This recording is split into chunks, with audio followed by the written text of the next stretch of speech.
We're here today because I'm running to become the next state representative from Edina.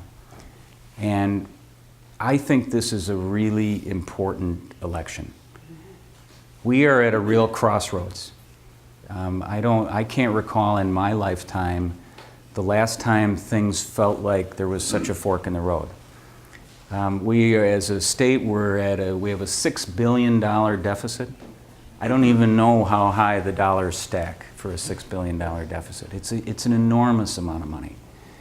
And unfortunately, we're going to have a real choice about how we're going to tackle this.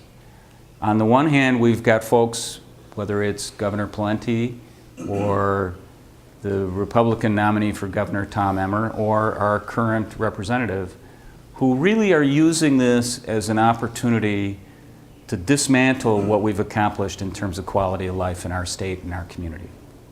And they are saying that we're not going to raise taxes, we're not going to do anything to carve this $6 billion deficit down other than cut spending, dismantle essentially the Minnesota Miracle.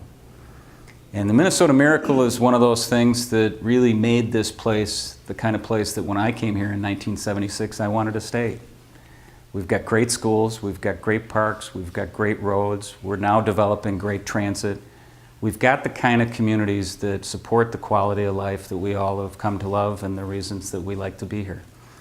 And we're going to have a choice. We're going to have a choice between those folks who say in these tough times that we can't keep having that kind of community and that kind of neighborhood in the future, and those on our side who I think want to have a balanced, responsible approach to that still keeps alive the dream of having the kind of community that we all have come to enjoy. Consider this, we have a $6 billion deficit, and Keith Downey has made it very clear that part of the solution will not be raising taxes. Well, let me tell you what that really means. What that really means is that we are going to have drastic cuts in education, because education is the largest part of the state budget. We are going to have drastic increases in property tax, because there's no place else for it to go. You're either not going to address the $6 billion, or when you address it, you're going to have these drastic cuts. And there's no way around that. I've looked at the numbers. The Democrats this year passed $312 million worth of cuts on things ranging from environmental regulation to local government aid to agriculture and veterans affairs. That is 10% of the $3 billion we were short this year. It's 5% of the $6 billion. You'd have to do that 20 times over to get there without cutting education or health care or raising property taxes in some way. So don't let those folks out there who you're talking to tell you that this problem can be solved without both raising taxes and cutting expenditures. And as far as raising taxes go, that's not going to be enough either. You know, if you add up all the different things that we can do, you're still only halfway there. So this is going to be painful, but it takes a responsible approach.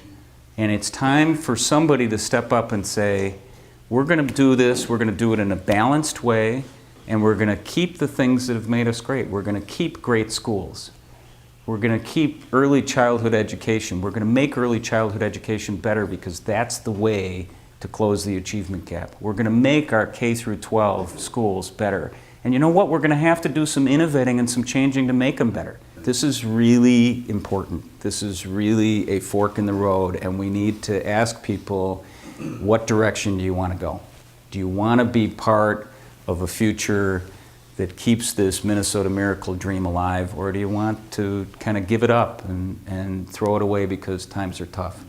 And I'm on the side that says, let's keep going after this thing. Yeah. And so let's make it happen. Thank you again for all being here, and let's go get them.